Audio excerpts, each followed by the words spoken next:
Բարի ձեզ հարգելի հայրենակիցներ, ուղիղ եթերում Նոյան Տապանն է Երևանից, հիշեցնեմ, որ ուղիղ եթերի ընթացքում կարող եք զանգահարել ամերիկյան 818-977-531 եւ հայաստանյան 060-3511-31 հեռախոսահամարներով հարցեր ուղղել մեր տաղավարում գտնվող հյուրին, ինչպես նաեւ Նոյան Տապանի ուղիղ եթերները կարող եք հետեւել Նոյան Տապանի պատրոնում, QR կոդը ձեր էկրաններին է։ Այսօր տաղավարում հյուրընկալել եմ Արդար Հայաստան կուսակցության նախագահ Նորայր Նորիկյանին։ Բարի ձեզ, պարոն Նորիկյան, շնորհակալ եմ, որ ժամանակ եք գտել եւ տաղավարում եք։ Պարոն Նորիկյան, գուցե մի փոքր հաղթանակներից խոսենք, նոր դրանից հետո առաջ անցնենք։ Ամեն դեպքում սպորտում մեր տղաները մեզ մի քիչ հնարավորություն են տալիս ուրախանալու, ինչ որտեղ հաղթանակներին հավատալու։ Ամբիշ Մալխաս Ամոյանը աշխարհի առաջնության եզրափակիչում է, բոլորս էլ հետևում ենք, մի խոսքով ուրախանում ենք։ Եվ քանի որ խոսեցինք սպորտից, ես գիտեմ, որ դուք ֆուտբոլի մեծ սիրահար եք, ինչ կասեք այդ մեր ֆուտբոլային ամեն դեպքում հանդիպումների մասին,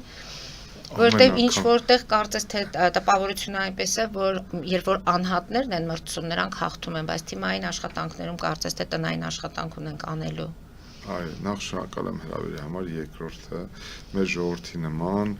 մեր ֆուտբոլի ազգային հավաքականի ամեն մի պարտության ժամանակ խեղդագարվում ենք, նյարդայնանում ենք, հիասթափվում ենք, ամեն մի փոքրիկ հաղթանակից ոգևորվում ենք, ուրախանում ենք, հպարտանում ենք, այնպես որ ես այստեղ այս հարցում օրիգինալ չեմ, բայց ես պետք է, եթե լրջացնենք թեման, մենք պետք է հասկանանք հետևյալը, որ ֆուտբոլային ինդուստրիան շատ թույլ է։ Ոչ միայն թույլ է, այլ նաև լրջագույն ներդրումներ է պահանջում Հայաստանի ֆուտբոլային կյանքի մեր կենսագրությունը բավականին համեստ է այս առումով, ես որքան հասկանում եմ իմ ծնողների սերունդը հպարտանում էր Արարատ 73-ով, հետագա տարիներին, անկախության Հայաստանի տարիներին մենք թեև չենք ունեցել աչքի ընկնող ֆուտբոլի հավաքական, բայց ունեցել ենք առանձին ընդգծված ֆուտբոլիստներ, մասնավորապես Հենրիկ Մխիթարյանը, Յուրա Մովսիսյանը, առանձին վերցած այլ ֆուտբոլիստներ, բայց ընդհանուր առմամբ գիտեք ինչ, այն ամպագորգոր հայտարարությունները, որոնք հրամցվում էին, թե մենք պետք է ամեն ինչ անենք եւ ներդրումներ անենք, որ ֆուտբոլի ազգային հավաքականը 2050 թվականին դառնա աշխարհի ուրեմն կամ Եվրոպայի առաջնության հաղթողներ եւ այն քայլերը, որոնք հիմա արվում են ֆուտբոլի զարգացման համար, ճիշտ հակառակ process-ն է։ Ես այդ առումով բավականին մտահոգվելու տեղ ունեմ եւ ես կարծում եմ, որ ֆուտբոլի եւ ընդհանրապես մեր սպորտի ուղղությամբ պետք է իրականացվի նախ գաղափարախոսական փոփոխություններ, որ մատաղ սերնդի դաստիարակության գործում սպորտը ունենա իր առանցքային եւ նշանակալի դերը եւ մենք կարողանանք մեր պետությունը կարողանա իր հնարավորությունները ներդնի ենթակառուցվածքների կառուցման գործում բակերից սկսած, փողոցներից սկսած, գյուղերից սկսած եւ ել չեմ ասում Երևան քաղաքում։ Սա իհարկե կբերի որակական չափանիշների, կյանքը փոխվում է, պատկերացումները փոխվում են եւ ես հույս ունեմ, որ ամեն դեպքում մենք ի վերջո գնալու ենք այդ ճանապարհով։ Մշամարտը մեր ավանդաբար մեր հաղթական սպորտաձևերից մեկն է եւ այդտեղ այո, մենք այդտեղ միշտ փայլել ենք, մենք փայլել ենք եւ ես իսկապես շնորհավորում եմ մեր մարզիկներին եւ մեր ժողովրդին նման նշանակալի հաջողությունների համար, կարծում եմ մենք այդտեղ երբեք մեր դիրքերը չենք զիջի, մենք ունենք իհարկե այլ սպորտաձևեր եւ որտեղ շախմատում տարիներ առաջ նույնիսկ համարում են, որ Հայաստանը շախմատային գերտերություն է այս առումով եւ ես հույս ունեմ, որ մենք մեր լավ որակները միշտ առաջիկա տասնամյակներում կարող ենք ընդգծել եւ հպարտության զգացողություն առաջացնել մեր ժողովրդի մոտ։ Հիմա անցնենք արդեն ներքաղաքական իրավիճակին, փորձեցինք այսօր մի փոքր տրամադրությունները փոխել մեր հեռուստադիտողների, որտեղ կարծես թե բոլոր հաղորդումները սկսում ենք դժգոհություններով, քննադատություններով, հիմա մեր կյանքն է այդպեսին։ Ընդհանրապես այդտեղ հակասական պակը ասեմ դες տիկին Մարի, երբ որ իրատեսում են դու ներկայացպես իրավիճակը խնդիրները, երբեմն քեզ մեղադրում են վատատեսության, պեսիմիզմի մեջ կամ բայղուշություն անելու մեջ, այսինքն Հայաստանում Հայաստանում բազմաթիվ են խնդիրներ եւ դրանց մասին բարձրաձայնելը դա վատատեսություն չի, դա ռացիոնալ գնահատական է։ Ուրիշ հարց է, որ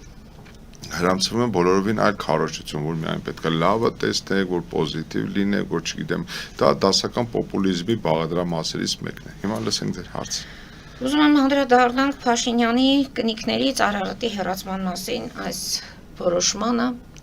Եվ երեք փաստորեն Նիկոլ Փաշինյանը հայտարարեց, որ մի քանի ամիս է արդեն այդ ուղղությամբ իրենք աշխատում են, դա ոչ Թուրքիայի ճնշումն է, ոչ սադրանք է, այնպես որ պետք է համակերպվենք, որովհետև դա արվում է առաջին հերթին մեր երկրի անվտանգությունից ելնելով։ Գիտեք ինչ, ես ախր չգիտեմ որ ասպեկտով անդրադառնամ այդ հարցին, որովհետև հենց այդ ուղղությամբ է տարվում մեր Մեզ մի ծաղիկների փունջ են նվիրել, որտեղ պետք է բոլորը ասում եմ որ գլխատեն։ Թուրքիայից պահանջ չկա, իսկ ինչու պետք է Թուրքիայից պահանջ լինի, եթե դու սուսուփուս գլխիկոր կատարում ես Թուրքիայի բոլոր պահանջները։ Մի հատ էլ Թուրքիան ծանրացնի իր տեղը, մի հատ էլ քեզանից նման պահանջներ կհասնի, հա։ Բայց ենթադրում եմ, որ նման պահանջ այնուամենայնիվ եղել է, որովհետև թուրքերը ապուշ չեն հասկանալու համար, թե Արարատ լեռը, ընդհանրապես Արարատը որպես խորհրդանիշ մեր ժողովրդի մոտ ինչպիսի զգացողություն է առաջացնում։ Վստահ եմ, որ Թուրքիան նման պահանջ է դրել։ Ավելին ասեմ, ձեզ դուք կտեսնեք, թե Թուրքիան այսուհետ իր պահանջներ է ներկայացրել։ Ես չեմ բացառում, որ ամենածանր պահանջները, ամենանսեմացուցիչ ու ստորացուցիչ պահանջները կներկայացվեն Ծիծեռնակաբերդի հուշահամալիրի գործունեության դադարեցումից սկսած մինչև ցեղասպանության ուրացում կամ այդ գաղափարի մտքից հրաժարվում, էլ չասած տարածքային պահանջներից հրաժարման վերաբերյալ կամ այլ չնայած մենք տարածքային պահանջներ ամենայն դեպս նորանկախ Հայաստանի որևէ քաղաքական վերնախավ այդպես էլ չի ներկայացրել։ Ինչ է անում Նիկոլ Փաշինյանը։ Նիկոլ Փաշինյանը օդից վերցրել է մի միտք կամ ինքն է դարձել այդ մտքի հիմնադիրը իրական Հայաստան եւ փորձում է այդ պատկերացումների շրջանակներում իր պատկերացումների շրջանակներում կառուցել մի միջավայր, որը իր պատկերացմամբ առավել անվտանգ կլինի Հայաստանի Հանրապետության համար։ Այսինքն, եթե ըստ Փաշինյանի տրամաբանության, եթե մենք այսուհետ չօգտագործենք Արարատ լեռը կամ նույնիսկ նրա անունը չգործարկենք, թուրքական սպառնալիքները չեզոքացվեն։ Սա մանկամտություն է, որովհետև ուզում ես դու ինչ ուզում ես արա ջնջի սեփական պատմությունը, Թուրքիան ունի իր աշխարհաքաղաքական շահերը, Թուրքիան ունի իր ռազմավարական նպատակները, Թուրքիան աշխարհագրությունը եւ տվյալ դեպքում Հայաստանի աշխարհագրական դիրքը այլ կերպ է դիտարկում եւ այլ հարթության վրա է կառուցում իր հարաբերությունները քո հետ։ Դու ուզում ես մամայի արև երթվի։ Նիկոլ, դա չի փոխելու թուրքական պատկերացումները եւ ավելին ասեմ ձեզ ես ուզում եմ որ մենք մի քիչ ավելի խորքային առումով դիտարկենք հայ-թուրքական հարաբերությունները եւ Հայաստանի քաղաքական վերնախավերի պատկերացումները Թուրքիայի հետ ունեցած հարաբերություններում ես ուզում եմ որ մտածող մարդիկ այստեղ իսկապես հնարավոր է շատ վախենալու բան եմ ասում տիկին Մարի բայց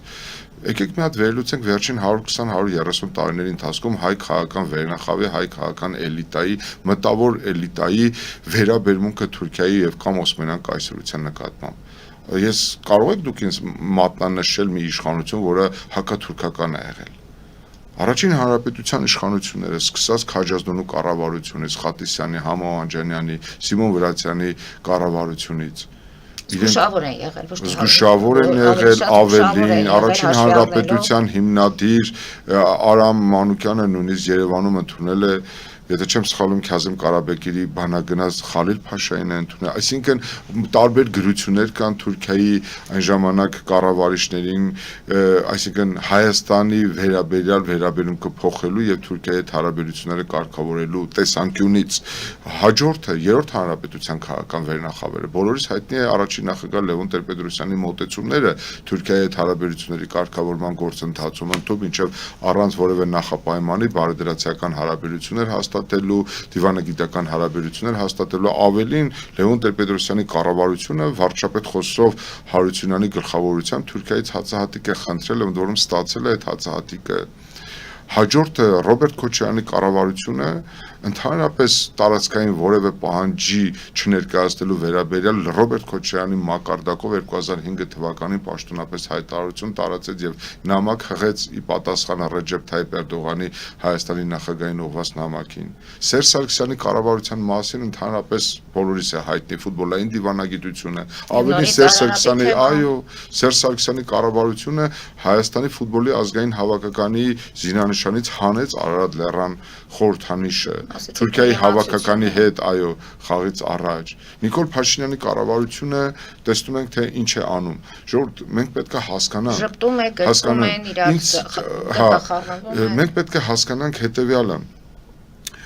Նիկոլ Փաշինյանը պարզորոշ ցույց է տալիս, թե ինչ է անում։ Եկեք մի հատ հասկանանք նրա հետ համաձայն չլինող քաղաքական ուժերը, էլիտան, կամ ովքեր ուզում են, որ Նիկոլ Փաշինյանի իշխանությունը փոխվի, իրենք ինչ են առաջարկում։ Այո, իրենք ինչ են առաջարկում։ Ինչ են տեղը ցույց տալիս, մեր ժողովրդին ինչ են հրամցնում։ Ես մի քանի տարի առաջ ասեմ ձեզ, ես մի քանի օր առաջ եմ դրա մասին խոսել։ Ինձ համար որպես Հայաստանի քաղաքացու, որպես հայ մարդու, ով ապրում է Հայաստանի Հանրապետությունում, հարցերի հարցը հետևյալն է եւ խորապես համոզված եմ մեր ժողովրդի համար էլ հարցերի հարցը հետևյալն է. ինչպես կարգավորել հարաբերությունները Թուրքիայի ու Թուրքիայի հետ, ինչպես կարող է կարգավորվել հարաբերությունները Ադրբեջանի եւ ադրբեջանցիների հետ, հնարավոր է հաշտվել թուրքերի եւ ադրբեջանցիների հետ, այո, հետեւաբար այս առումով ես ուզում եմ անդրադառնալ ձեր բարձրացած հարցին։ Իհարկե Արարատ լեռը ոչ մի կառավարության որոշմամբ, ոչ մի օրենքով, ուզում եք 10 հատ իրական Հայաստանի գաղափարախոսություն ընդունեք, ուզում եք 10 անգամ սահմանադրությունը փոխեք, ուզում եք Ադրբեջանի պահանջով սահմանադրության ամբողջ տեքստը վերափոխեք կամ Թուրքիայի բոլոր պահանջները կատարեք կամ չկատարեք, Արարատ լեռան վերաբերյալ մեր հանրության, մեր ժողովրդի ընկալումը,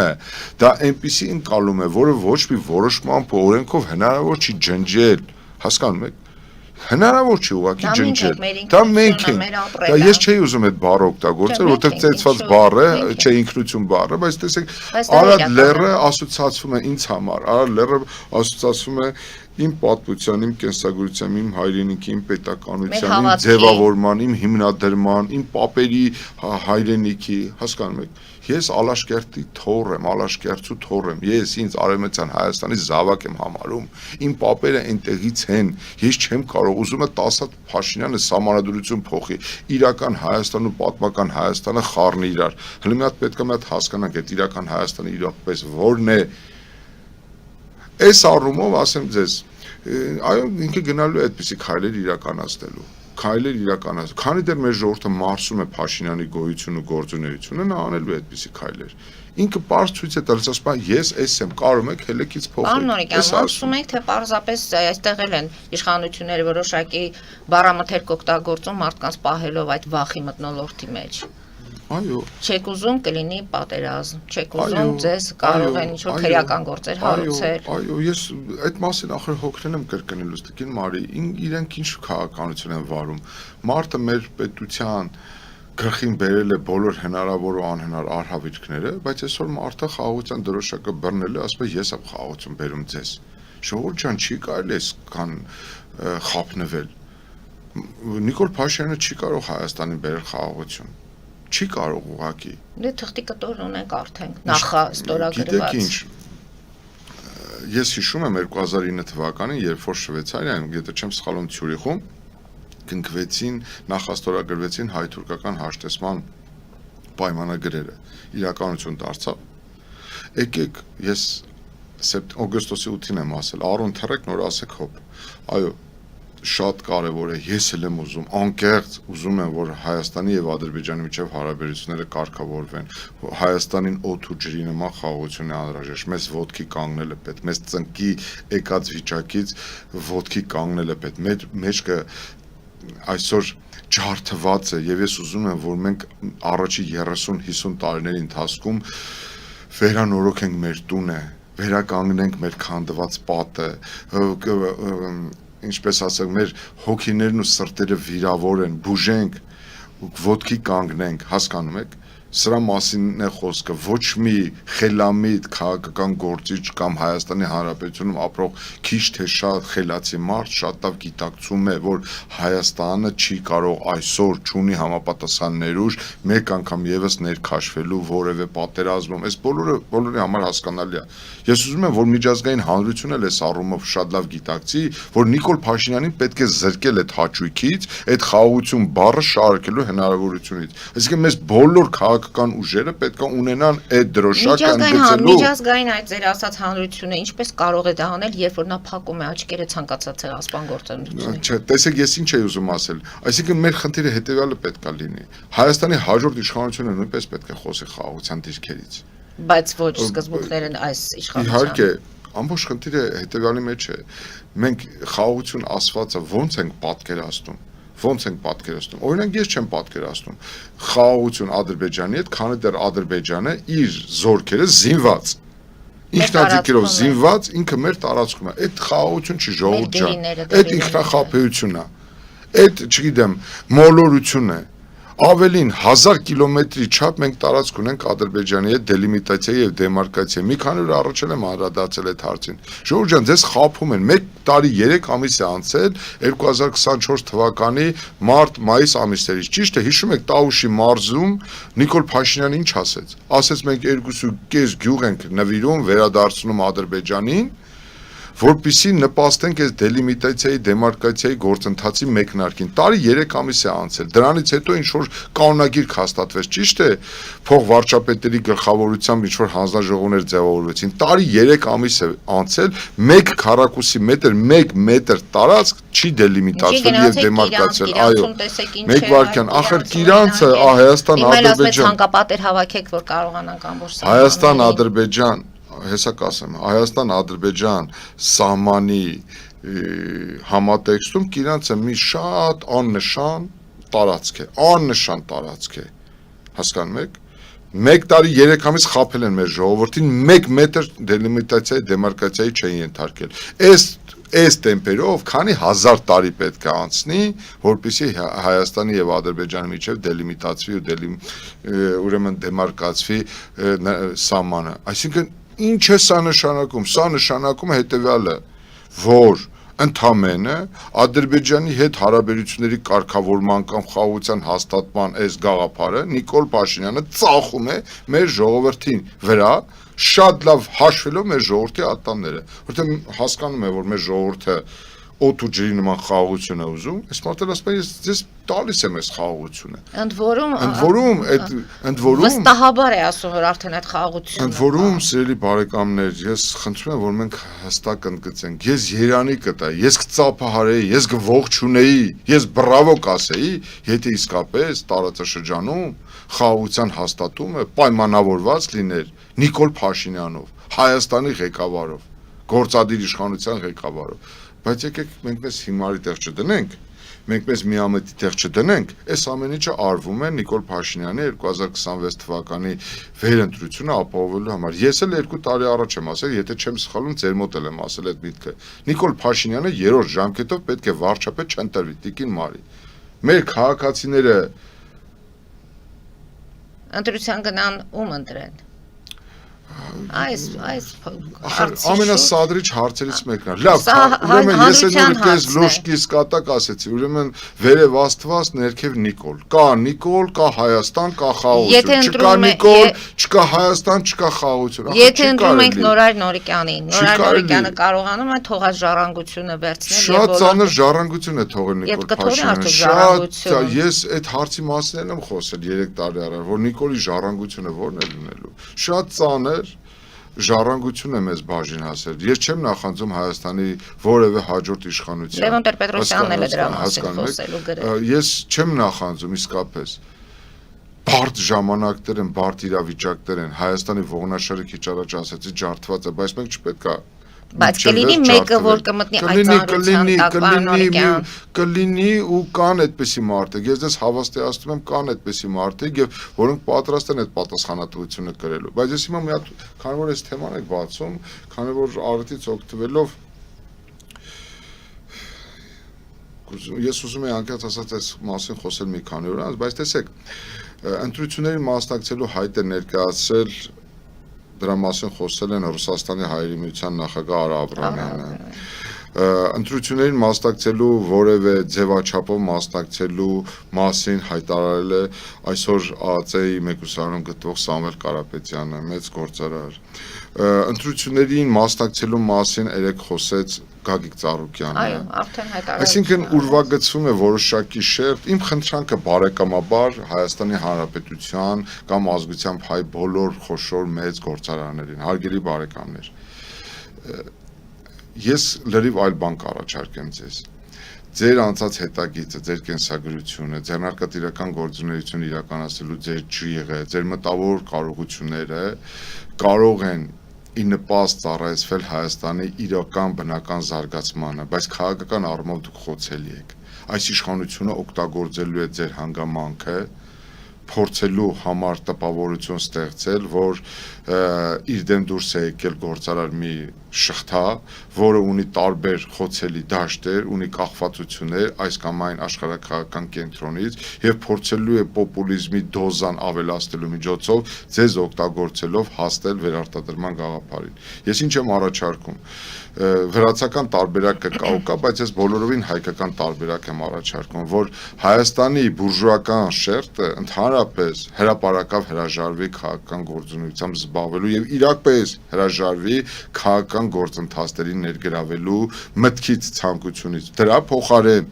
շատ կարևոր ու ճիշտ կլինի, որպեսզի ձևավորվի բոլոր քաղաքական ուժերի հավաքական հաղթական թիմ, ընտրական ցուցակ, այսինքն մեր քաղաքական դաշտում այսօր կան քիչ թե շատ հեղինակավոր, ոչ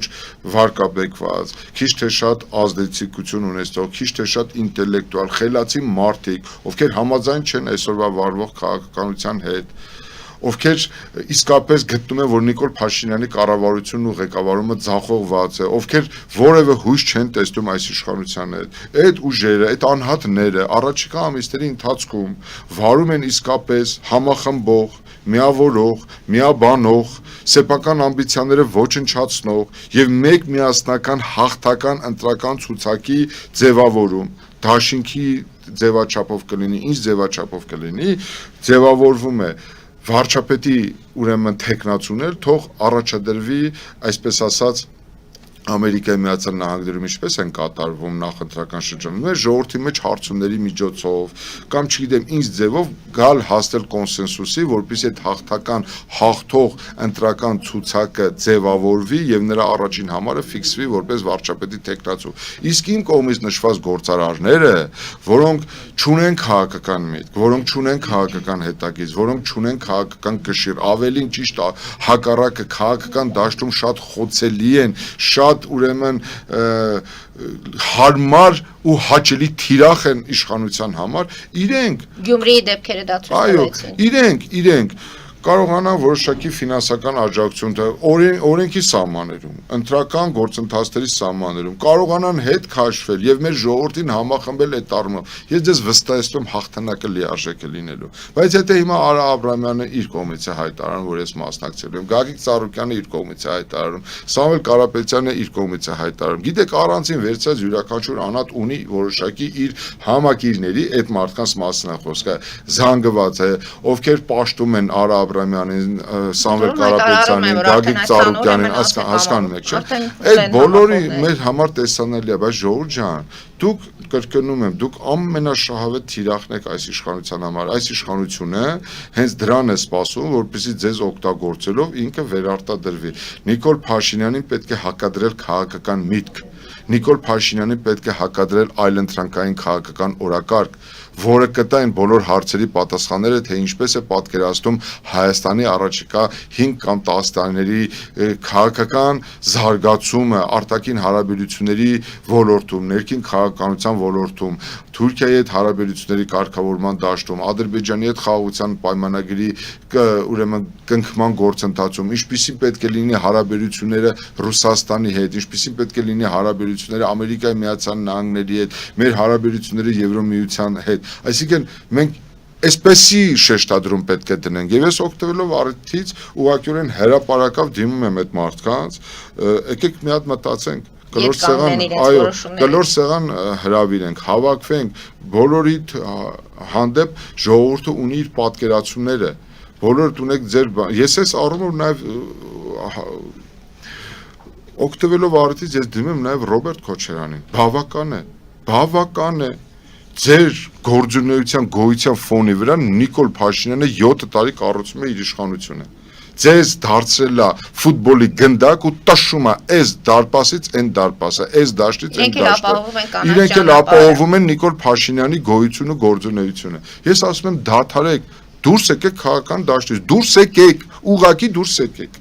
Դե հիմա փորձում են արդեն անվստահության գործընթաց են ձեռնարկել, պարոն Նորիկյան։ Ով է ձեռնարկել։ Ընդդիմությունը։ Լսեք, ես նաև իրավաբան եմ։ Ասեմ, Սերժ Սարգսյանի կարած սահմանադրությունը, որը փաթաթվեց մեր ժողովրդի վզին, նաև այս ողբերգությունների հիմքում են դրված։ Ես դες հավաստիացնում եմ, եթե 2015 թվականին Սերժ Սարգսյանը չգնար այդ ավանտյուրային եւ չփոխեր Հայաստանի կառավարման համակարգը, Հայաստանը չդարձներ խորհրդարանական կառավարման համակարգ ունեցող երկիր, ես դες խորապես հավաստիացնում եմ, հնարավոր է որ մենք չունենայինք Արցախյան ողբերգությունը, որովհետեւ ստեղծվել է շիլաշփոթ իրավիճակը, բայց ասեմ ձեզ, որպես իրավաբան եմ ասում, ժողովուրդ ջան, գործող սահմանադրության մեջ իմպիչմենտի գաղափարը կամ վարչապետին անվստահություն հայտնելու սահմանադրական դրույթը դա իշխանության քաղաքական մեծամասնության համար կիրառվող գործիք է, երբ որ քաղաքական մեծամասնությունը պարլամենտում ԿՊ-ն ենթադրենք այսօր մեծամասնությունը մի օր չի վստահում իր վարչապետին, անվստահություն է հայտնում ու ասում է արի գնա ձեր տուն, ես ուրիշ վարչապետ եմ ընտրում։ Փոքրամասնությունը պատիվ ունեմ այնտեղ 5 հոգանոց, ասենք հիմա մարդիկ մեզ ուզում են հավաստացնել, որ իշխան Զաքարյանն ու Տարոն Մարգարյանը պետք է գա Նիկոլին անվստահություն հայտնեն, դե լավ չի կարելի էլի ձեռ առնել մեր ժողովրդին, չի կարելի։ Այո, չի կարելի էլի, այսքան հիմարի տեղ դնել մեր ժողովրդին չի կարելի էլի, ժողովուրդ ջան։ Ընդ որում փոքրամասնությունը չի կարող իմպիչմենտ հայտարարել, իրականացնել։ Դա մի տարբերակով կարող է լինել 2018 թվականին Երբ որ հանրապետականները առաջադրեցին Բարգավաճ Հայաստանի Դաշնակցության հետ միասին առաջադրեցին Նիկոլ Փաշինյանին, բայց այդ գիտեք ինչու եղավ, որովհետև այդպես ցանկացավ Սերժ Սարգսյանը։ Հիմա, որպեսզի Նիկոլ Փաշինյանին անվստահություն հայտնեն, անհրաժեշտ է որ ԿՊ-ի 10-ից 20 падգամավոր սխմեն այդ կոչակը, բայց դա հնարավոր է մի դեպքում, որպեսզի դա Նիկոլ Փաշինյանը ցանկանա, ժողովուրդ ջան, ձեզ խաբում են Բոլորը այս իշխանություններն ու այս ընդդիմությունը ձեզ խաբում են։ Լավ ինչքան կարելի է միամիտ երևալ։ Այսինքն Սերժ Սարգսյանը փորձում է հավաստիացնել, որ 5 հոգով, հա, հələ Հայաստան դաշինքը իրենց չեն միանում։ Ընդ որում Նեպալի եւ Ֆրանսիայի այդ իշխանապողության տարբերակների մասն է։ Հայաստանը ես ասեմ ձեզ, Հայաստանը ավելի բարդ ու դաժան իշխանապողություններ է տեսել։ Հայաստանը տեսել է, երբ որ մտել են պարլամենտ ու գնդակահարել են։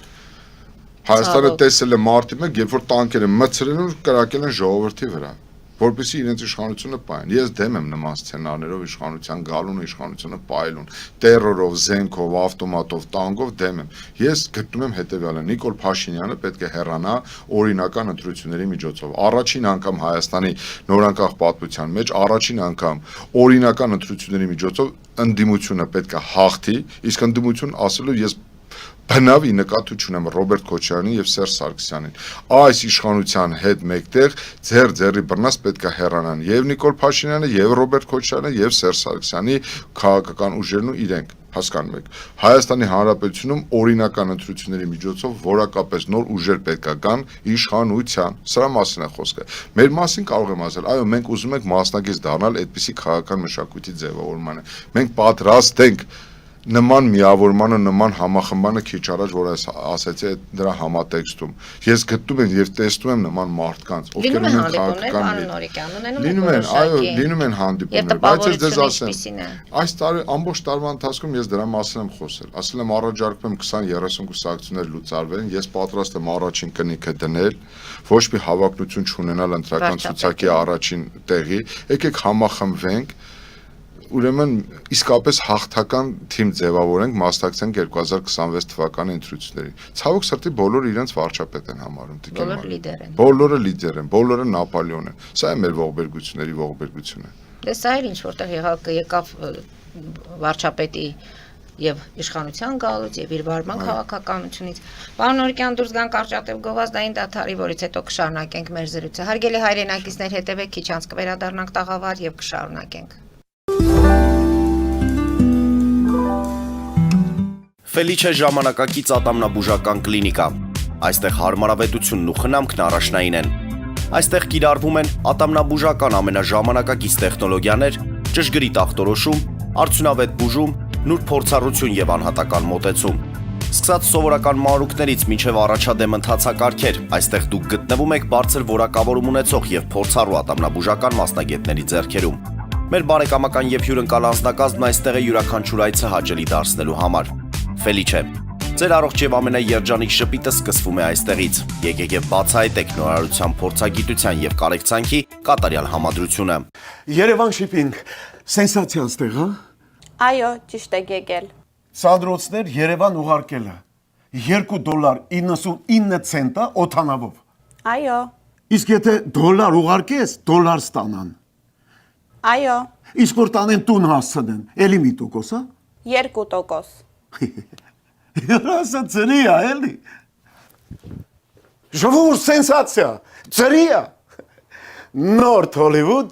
Գլենդել։ Ջաքփաթ հագուստի խանութը երկրորդ մասնաճյուղն է բացել Գլենդելի սրտում, որտեղ կարող եք ձեռք բերել եվրոպական եւ ամերիկյան ընտիր հագուստեղեն, կոշկեղեն, աքսեսուարներ, պայուսակներ ամենահարմար արժեքներով։ Նաև կարող եք ցանկացած ապրանք պատվիրել եւ ձեռք բերել կարճ ժամանակում։ Ջաքփաթի Գլենդելի հասցեն է 1135 North Pacific Avenue, հեռախոս 818 813 2252։ Ջաքփաթ հագուստի լավագույն կենտրոնը Գլենդելում։ 60-ից ավելի ճանաչված եվրոպական բրենդների ինքնատիպ, չկրկնվող եւ մատչելի ընտրանին Fortuna Home and Country House խանութ սրահում։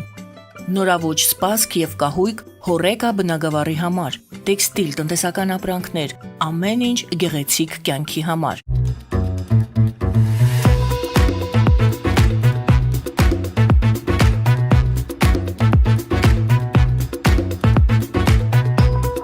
Արարատ ռեստորան, ընտանեկան եւ ընկերական ժամանցի լավագույն հասցե, սիրված արտիստներ, հյուրընկալ մթնոլորտ, հարուստ ճաշացան, անմահական խորտիկներ, Արարատ ռեստորան, հասցեն անփոփոխ, սիրով սպասում ենք ձեզ։ Լավագույն պաղպաղակ, բնական, համեղ եւ մատչելի գներով պաղպաղակը կարող եք ձեռք բերել բոլոր հայկական խանութներում։ Պահանջեք հայկական պաղպաղակ, Թամարա պաղպաղակ։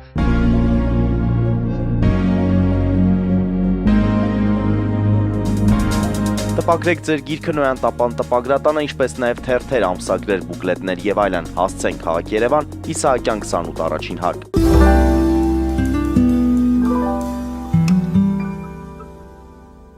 Հարգելի հայրենակիցներ, Նոյան տապանը կրկին եթերում է։ Պարոն Օրիկյան, մենք զանգ ունենք, լսենք մեր հեռուստատիտողին, որից հետո շարունակենք։ Լսում ենք ձեզ, դուք եթերում եք։ Լսում ենք, բարև ձեզ։ Ես հասնում եմ պարոն Օրիկյանին։ Ես հետևում իր ասացույցներին, իր գործունեությանը եւ հաճախ լսում եմ, որ նա հայտարարում է, որ Նիկոլ Փաշինյանը անցնում է իր դիալոգությունները, խախտում է օրենքը, սահմանադրությունը։ Գրեկապած էսի հարց, նախ նման այսպես հանցագործության համար ինչ պատիժ է հասնում Նիկոլ Փաշինյանին, եւ երկրորդ հարցը, դուք որպես իրավաբան դիմել եք դատարան Նիկոլին պատասխանատվության ենթարկելու համար։ Եվ եթե չեք դիմել, ինչու չեք դիմել։ Շնորհակալ եմ։ Մենք էլ ենք շնորհակալ։ Շատ շնորհակալություն, շատ կարևոր հարց տվեց մեր քաղաքացին։ Նիկոլ Փաշինյանի սահմանադրական լիազորությունների անցման մասին թեմային անդրադառնալիս ես նկատի եմ ունեցել հայ առաքելական եկեղեցու եւ ամենայն հայոց կաթողիկոսի ընտրության հարցում կամ նրան հեռացնելու փոփոխելու հարցում Նիկոլ Փաշինյանի դրսևորած հանրային ու հրապարակային վարքագծին հետեւյալ պատճառաբանությամբ մեկ անգամ եւս ես ուզում եմ որպես իրավաբան ես այստեղ ներկայացնեմ։ Սիրելի բարեկամներ, սիրելի հարազատներ, ինձ բացարձակապես այս հարթության վրա չի հետաքրքրում հայ առաքելական եկեղեցու գլխին կանգնած ամենայն հայոց կաթողիկոսի անթերությունը կամ խոցելիությունը։ Այո, ես չեմ բացառում, որ ամենայն հայոց հայրապետը խախտել է կուսակրոնության ուխտը, բայց եթե նույնիսկ դա այդպես է, ենթադրաբար այդ խախտումը տեղի է ունեցել դեռևս Խորհրդային Միության ժամանակ 1982 թվականին։ Ինձ այս գզվրտոցի մեջ ամենից էականը եւ առանցքայինը հետեւյալն է։ Ես չեմ ուզում, որ իմ երկրի գործադիր իշխանության ղեկավարը կամ որևէ պաշտոնյա խախտի ու գերազանցի Հայաստանի Հանրապետության սահմանադրությամբ իրեն վերապահված լիազորությունները։ Իսկ ինչ է ասում Հայաստանի Հանրապետության սահմանադրությունը։ Հայաստանի Հանրապետության սահմանադրության 6-րդ հոդվածով ամրագրված է տառացիորեն հետեւյալը. ցանկացած մարդ կարող է բացել եւ կարդալ Հայաստանի Հանրապետության պետական եւ տեղական ինքնակառավարման մարմինները եւ դրանց պաշտոնատար անձինք իրավասու են կատարել միայն այնպիսի գործողություններ, որոնց համար լիազորված են Հայաստանի Հանրապետության սահմանադրությամբ եւ օրենսդրությամբ։ Հիմա սիրելի հարազատներ, սիրելի հայ ժողովուրդ, հարգելի բարեկամներ, Հայաստանի Հանրապետության եւ սահմանադրությամբ եւ որևէ օրենքով Դուք չեք գտնի որևէ դրույթ, նորմ, հոդված կամ իրավունք, որը վերապահում է կամ տալիս է վարչապետին կաթողիկոսին հեռացնելու համար համակարգող խորհուրդ ձևավորել, քննարկել, այս կաթողիկոսը վատն է, այս տերտերը լավն է, այս սրբազանը, չգիտեմ, դավաճան է, այն մեկը ահաբեկիչ է։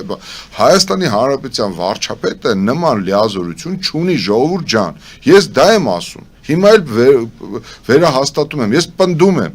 դատավոր կլինի, դատախազ կլինի, մարզպետ կլինի, գյուղապետ կլինի, վարչապետ կլինի, նախագահ կլինի, ով կլինի, ես պնդում եմ, նրանք իրավունք չունեն գերազանցել իրենց սահմանադրական լիազորությունները, եթե որևէ պաշտոնատար անձ, իսկ մասնավորապես Հայաստանի Հանրապետության վարչապետը առավել ևս խախտում է, գերազանցում է իր սահմանադրական լիազորությունները, վերադառնա մեր քաղաքացու երկրորդ հարցին։ Այո, նրա արարքը ենթակա է քրեաիրավական գնահատականի, որը նախատեսված է Հայաստանի Հանրապետության քրեական օրենսգրքի տարբեր հոդվածներով, սկսած սահմանադրական կարգը տապալելուց վերջացած իշխանությունը չարաշահելը, իշխանական լիազորությունները անցնելը։ Իմ կողմից մատնանշված հոդվածները, արարքները, քրեական օրենքով արգելված արարքները դասվում են նույն քրեական օրենսգրքի ծանր հանցագործությունների շարքին, իսկ Հայաստանի Հանրապետությունում ծանր հանցագործությունների համար պատիժ է նախատեսված 10 տարուց սկսած։ Հետևաբար, այս առումով հարգելի բարեկամներ, ես պնդում եմ, որ Նիկոլ Փաշինյանը ամենայն հայոց կաթողիկոսի փոփոխության հարցում որևէ կոնկրետ գործնական, կիրառական բնության մեջ իրական քայլ ձեռնարկելու դեպքում ինքը գերազանցելու է իր լիազորությունները։ Ինչ վերաբերում է թե ես ինչու եթե իրավաբան եմ, ինչու չեմ դիմել, հա։ Ամբողջ խնդիրը գիտեք որն է, այդպես չի, եթե դուք իրավաբան եք, ուրեմն դուք պետք է դիմեք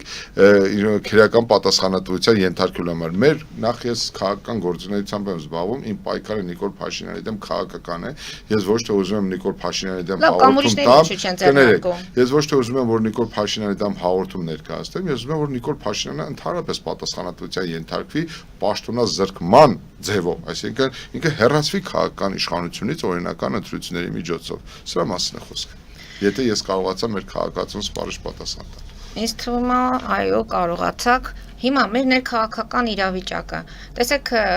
պարոն Օրիկյան, Արարատի մասին եթե խոսում ենք, Մարիա Կարապետյանն ասում է լավ ենք անում, ուզում ենք, անում ենք։ Մի հատ տեսակ այս բառամթերքը լավ ենք անում, ճիշտ ենք անում։ Մի խոսքով, սա ուր է տանելու մեզ այս բառապաշտ։ Նիկոլ Փաշինյանն էլ այս վերջերս կարող այդ նույն բառամթերքով։ Մենք տեսանք Արտուր Հովհաննիսյանի Թագոյի Թոմասյանի նկատմամբ այդ արտահայտությունները։ Սա ինչ է նշանակում քաղաքացիական պայմանագրին ով է այսքան թևեր տալիս։ Մենակ չասենք ժողովուրդը։ Մեր ժողովուրդը, մեր ժողովուրդը։ Չէ, ժողովուրդը դա չի ուզում։ Պարզապես ժողովուրդը չի կարող։ Նախ չգիտեմ այդ կինո ու մասին էր խոսքը։ Թագոյի Թոմասյանին շատ կոպիտ ձևով ինչ որ բաներ ասել լավ են անում, ես չեմ։ Մարիա Կարապետյանը քաղաքացիական պայմանագիր կուզ ասում է խելքի ենք եկել, դրա համար էլ Արարատը հանում ենք։ Լավ ենք արել։ Չգիտեմ։ Նիկոլ Փաշինյանն ասում է ճիշտ ենք արել, եթե զորքը հետ ենք Երբ որ ես ասում եմ մեր ժողովուրդը, ես չեմ մեղադրում մեր ժողովրդին։ Ես ասում եմ իշխանության սանձարձակ առանձին ներկայացուցիչների սանձարձակ պահվածքը, լպիր վարկագիծը դա արդյունք է, հետևանք է երկու սուբյեկտների գործունեության։ Առաջին սուբյեկտը դա խորհրդարանական ընդդիմությունն է, որովհետև ես ասել եմ, եթե ընդդիմությունը ազդեցիկ լիներ, հեղինակավոր լիներ, ավելի մեծ քաղաքական կշիռ ունենար, իշխանությունը ավելի զսպված կլիներ, իշխանությունը ավելի իրեն հավաք կպահեր եւ իշխանության առանձին ներկայացուցիչներ այս աստիճանի չէին լկտիանա ու սանձարձակ դառնա։ Իշխանությունը ընդդիմության ասում է վեր են գեկտերները։ Եվ երկրորդը, եւ քանի որ իշխանությունը չի տեսնում որևէ իրեն սանձող ուժ, ինքը բնականաբար լկտիանալու հատկություն ունի եւ առանձին դրսեւորումներով մենք տեսնում ենք։ Երկրորդը մեր ժողովրդին ասելով ես նկատի ունեմ հետևյալը մեր ժողովրդի համբերության բաժակը ծակ է տիկին Մարի ես դա քանի անգամ եմ ասել մեր ժողովրդի հանդուրժողականության համբերատարության այս հոգեվիճակը ուղղակիորեն շահարկվում ու օգտագործվում է իշխանության կողմից ես ես հավաստիացնում եմ երբ որ Ալեն Սիմոնյանը թքեց քաղաքացու վրա մեր ժողովուրդը դուրս գար ասեր տղա ջան դու նստած ես Կարեն Դեմիրճյանի աթոռի վրա դու այդտեղ 1 րոպե նստելու այլևս իրավունք չունես վերցնելու այդ տղային շփրտեր դուս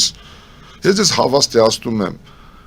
իշխանությունն էլ խելքի կգար կզգաստանար կստափվեր խելքը քաղաքեր գլուխը Երբ որ այն փողոցներում էլի տարբեր քանի էպիզոդներ կարող ենք ասել, չէ՞, բայց իշխանությունը տեսնում է եղբայր, մենք ինչ անում ենք, այս Արցախում տեսանք ինչ արեց ժողովուրդը ասեց, չէ, այս չգիտեմ 100 բան կարող եմ ասել, 1000 բան կարող եմ ասել։ Պոպուլիզմի դրսևորումները, խոստումները չկատարել է, լավ, որպեսզի ոչ մի բան չասեմ։ Այս ամբողջ քաղաքական ձախողումները թողենք, սեփական մաշկի վրայի ուրեմն կրած բերի ծանրությունը դնենք։ Մարդը 7 տարի կառավարում է, 7 տարվա մեջ տարեկան 1 միլիարդ դոլարի պարտք շալակել տվել մեր ժողովրդի վզին։ Այսինքն Նիկոլ Փաշինյանը եկավ իշխանության 2018 թվականին, մեր պետական պարտքը 6.5 մոտիկանում էր 7 միլիարդին, հիմա այս մարդը 7 տարի անց մեր ժառանգությունն է թողնում 14 միլիարդ պետական պարտ։ Մեր ժողովուրդը ասում է, այս մարդը ասֆալտ է փռում։ Ես մարդ եմ ճանաչել, անկեղծ եմ ասում։ Գյուղում, որ առաջի անգամ ինչ-որ փողոցում ասֆալտ է փռվել, ինձ համոզում էր, հավաստիացնում էր, որ Տիգրան Մեծից հետո առաջին մարդը Նիկոլ Փաշինյանն է, որ իրենց գյուղում ասֆալտ է փռել։ Այդ մարդուն ինչ ասես։ Ասֆալտ է փռում, ծառայությունը 2 տարուց կրճատում է 1.5 տարի։ Շատ կարևոր հարց եք բարձրացնում ծառայության հետ կապված, Ժորժ ջան։ Ես ինքս որ 20 տարի զբաղվում եմ զինծառայողների իրավունքների պաշտպանության գործում, իհարկե նախընտրական ուրեմն հերթական տրյուկն է, բա որ լավ բան է ինչի հիմա չեք անում։ Այս 4 տարի եք խոստացել, չէ՞։ Ահա, բա որ լավ բան եք անում։ Դուք ձեր 21 թվականի նախընտրական խոստման ծրագրում եք ներառել, 21 թվականին եք խոստացել, որ մինչև 26 թվականը կրճատելու եք զինված ուժերում պարտադիր ժամկետային զինվորական ծառայության բաղադրիչը։ Բա որ լավ բան է, ինչի հիմա չեք անում։ Այսինքն դուք դա օգտագործում եք հերթական PR-ի համար, բայց ես ուզում եմ որ մենք պրոֆեսիոնալ մոտեցում ցուցաբերենք ստեղ։ Իհարկե, ես կողմնակից եմ հետևյալին, շատ պարտադիր ժամկետային զինվորական ծառայության բաղադրիչը կրճատելով բավականին լավ արձագանքներ կան հասարակության մեջ, բայց ժողովուրդ ջան, ես ուրիշ բան եմ առաջարկում։ Ես ընդհանրապես առաջարկում եմ վերացնել պարտադիր ժամկետային զինվորական ծառայությունը, որովհետև ուզում եք 1 տարի ու կես արեք, ուզում եք 1 տարի արեք, ուզում եք 2 կամ 2.5 տարի, մեզ պրոֆեսիոնալ բանակ է պետք։ Այդ զինվորական ծառայությունը դա մասնագիտություն է, մեզ պատրաստված գիտելիք ունեցող զինվորական է պետք։ Եթե 1.5 տարի է ծառայելու, բայց ոչ մի բան չի սովորելու, դա ում է պետք, դու մարդունակ բանակ չես ունենալու, ում է պետք այդ բանակը, ժողովուրդ ջան։ Մեզ գրագետ, ինտելեկտուալ, պրոֆեսիոնալ բանակ է անհրաժեշտ։ Հետևաբար Հայաստանի բանակի ապագան դա պրոֆեսիոնալ բանակն է։ Աստիճանաբար պետքա պարտադիր ժամկետային զինվորական ծառայության էլեմենտը կրճատվի ու մենք աստիճանաբար անցում կատարենք պրոֆեսիոնալ բանակի։ Այստեղ Նիկոլ Փաշինյանը նոր հեծանիվ չի հայտնագործել, ընդհանրապես նախընտրական PR է արել։ Ես ասում եմ, բա որ լավ բան է անում, հիմա անեիր։ 1 տարի առաջ աներ, 2 տարի առաջ աներ, այսինքն դու գիտեք, չէ, որ մենք հիմա մենք այդ ինչու գարնանա, եւ ոչ թե ձմռանը։ Այո, ընդ որում խորհրդարանական ընտրություններից հետո է ասում։ Իսկ դուք վստահ եք, որ այդ օրենքը չի փոխվի։ Վստահ եք, որ ճիշտ հաշվարկներ են արվել հիմա։ Այո, ես էլ եմ գտնում, որ պարտադիր ժամկետային զինվորական ծառայության այդ համակարգը պետքա փոխվի։ Մենք պետք է անցում կատարենք իրապես պրոֆեսիոնալ բանակի, բայց դրա համար ներուժ է պետք, ռեսուրսներ են պետք եւ ամենակարևոր հարցը կրթություն, անվտանգություն։ Երբ քանի դու իսկապես չես հաստատել տևական ու հարատև խաղաղություն, քանի դեռ տեսնում ես, որ քո հակառակորդը Ադրբեջանը ի հեճուկս քեզ էլ ավելի է զինում իր բանակը եւ էլ ավելի մարտունակ է դարձնում, էլ ավելի մեծ գումարներ է ներդնում։ Չէ, մենք ասում ենք ինչ ունենք հերիք է։ Դե դուք էլ տալիս եք այդ հարցի պատասխանը։ Եթե լավ է, թող մեր ժողովուրդը որոշի։ Եթե լավ է, թող ժողովուրդը որոշի, դրա հետ կապված իհարկե մենք տեսնում ենք ծառայության ընթացքում ինչ թերություններ ունենք, բանակում ինչ թերություններ ունենք եւ քանի որ խոսեցինք բանակից, պարոն Նորիկյան փաստորեն Ազատ գյուղի հետ կապված 3 տարվա ազատազրկում տրվեց կրտսեր սերժանտին եւ ինչպես եք գնահատում, ինչպես է անցնում այդ դատավարությունները ձեր Ազատ գյուղի։ Նախ ասեմ, ես հենց այսօր ձեր հաղորդումից հետո մեկնում եմ հերթական դատական նիստին, մենք հիմա հերթական որում մենք նիստերը նայում ենք բավականին դժվար, բարդ։ Հերթական հարցաքննության փուլն է։ Ձեր կողմից պատանշված ուրեմն տղայի քրեական վարույթը առանձին եղել է, ես ինքս չեմ մասնակցել այդ վարույթին, ուրեմն ծանոթ չեմ մեղադրական եզրակացությանը եւ քրեական վարույթի ընթացքին, որքան հասկանում եմ հրապարակվել է դատական ակտը, ես քանի որ այդտեղ չեմ մասնակցել, ծանոթել չեմ թե ինչպիսի ապացույցներ են հետազոտվել,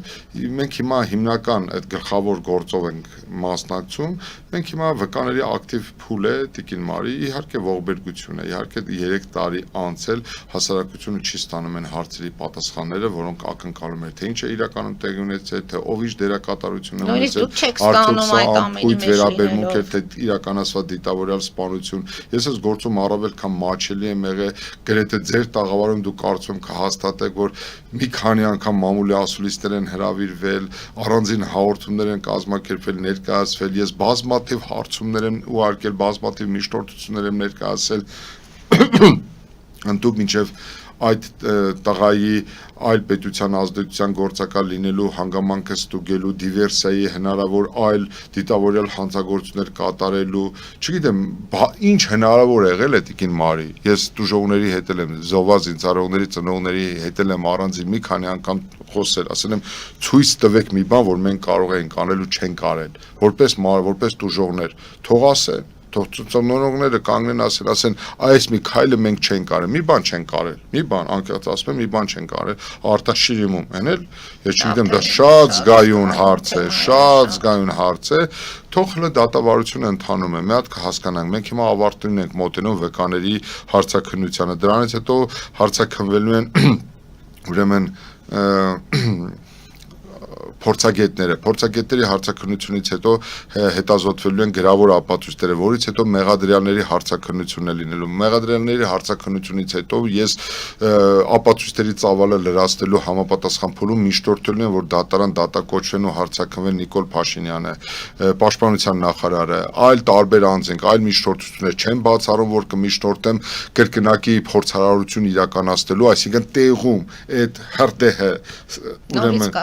կազմակերպելու եւ այդտեղից տարհանելու գործընթացը, այսինքն մենք ահագին աշխատանք ունենք այս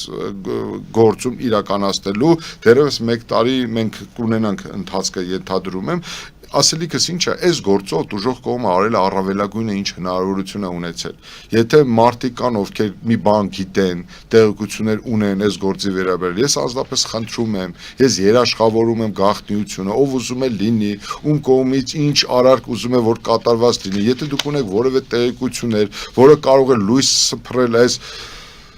քստեմնելի ոչրագործության վրա, խնդրեմ, որևէ ձևով տեղեկացրեք, երաշխավորում եմ։ Քանի որ խոսեցինք դեպքերից եւ այս իրավիճակից, նաեւ անդրադառնանք 50 հոգով ծեծում են կադաստրի նախկին աշխատակցուհու ամուսնուն։ Սա իհարկե եզակի դեպքերից ենք խոսում, բայց իրավիճակը ինչպես է։ 50 հոգի ծեծում են այս մարդուն։ Մի քանի ժամանակ առաջ ժամանակ էլ դալաներում են ծեծում գեներալներին։ Հիշում եք Սուրեն Աբրամյանի ներքին գործերի նախարար նախկին, Աշոտ Մանուչարյանին ծեծեցին, ծնոտը ջարդեցին։ Ծեծը որպես դաստիարակչական մեթոդ նաև ոնց որ թե կարծեք թե մոդա է նաև Նիկոլ Փաշինյանի կառավարման ժամանակ։ Դպրոցներում են իրար ծեծում անչափահասները, դանակահարություններ, վթարներ այս Ժողովուրդ, ես չեմ ուզում գույները խտացնել, բայց իրոք ասեմ, մենք լավ ժամանակներ չենք ապրում, թվում է թե ամեն ինչ լավ է, թվում է թե երթևեկությունը, ուրեմն երթևեկության մասնակիցների թիվը, թվում է թե Երևանը Նյու Յորքի է վերածվել, թվում է թե ռեստորաններում բազմամարդ են, երաժշտությունները, երիտասարդությունը ցոփը շվայտ կյանքով է ապրում, բայց Հայաստանից դուրս, Երևանից դուրս ներողություն կյանք չկա։ Ես ասում եմ, մարդիկ չեն ուզում լսել, մարդիկ ասում են դու վատատեսորեն ես տրամը։ Ժողովուրդ ջան, մեր գյուղերը դատարկվում են։ Գնացեք Սյունիք, գնացեք Արագածոտ, գնացեք Տաուշ, գնացեք Շիրակ, Արագածոտ, այո, գնացեք դպրոցներ են փակվում, այսինքն, չգիտեմ, աշակերտ չլինելու պատճառով։ Գյուղը կա, անունը կա, ամանում չկա։ Կամ մեկ շրջան ավարտեն ունենան ընդհանրապես։ Հիմա այս առումով, երբ որ այս ամեն ինչը թմրամոլությունը ահռելի չափերի է հասել, երիտասարդ անանում է, մտնում է դպրոցներ։ Ես չգիտեմ ինչի մասին է սա գուժում, բայց սա չի խոսում առողջ հասարակության մասին, սա չի խոսում արդյունավետ կառավարման մասին, ճիշտ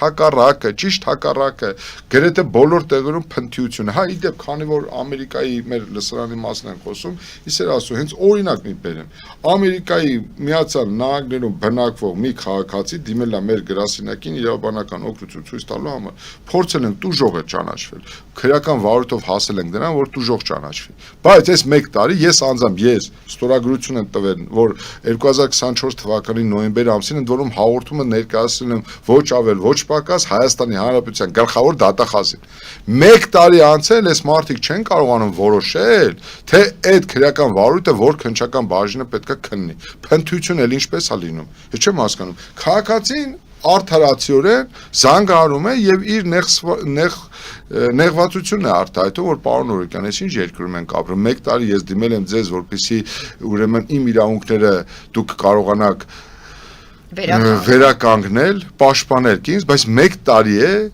ուրեմն մենք տեսնում ենք, թե ինչպեսի մոտեցում է դրսևորվում իրավապահ համակարգի կողմից։ Փնթությունը էլ ինչպես է լինում, տիկին Մարի, այսպես է լինում։ Գնացեք ցանկացած ոլորտ, բացեք, տեսեք ինչ իրավիճակ է։ Ցանկացած ոլորտ, մենք արդյունավետ կառավարման ճգնաժամի մեջ ենք, մենք կառավարման ճգնաժամի մեջ ենք։ Նիկոլ Փաշինյանն ասում է, որ քաղաքացիական պայմանագրի ներսում ամեն ինչ շատ լավ է, բայց ունենք Հայկ Սարգսյան եւ Ալեն Սիմոնյան այս հակասությունը ինչ է լինելու։ Անկեղծ ասած, թող խժռեն իրան, ինչ։ Իսկ ում կողմը կանցնի Նիկոլ Փաշինյանը։ Կա տեսակետ, որ ախը կա Նիկոլ Փաշինյան, կա ԿՊ, չկա Նիկոլ Փաշինյան, չկա ԿՊ։ Իրենք առանձին վերցած ով են, տիկին Մարի։ Իրենք առանձին վերցած ով են։ Ախր մի հատ լավ, քանի որ հետաքրքիր բան եք ասել, ասեմ ձեզ։ Հենց այդտեղ է Նիկոլ Փաշինյանի քաղաքական գործունեությունը շատ լավ լակմուսի թուղթ է ցույց տալու համար իր իշխանության եւ իր էությունը։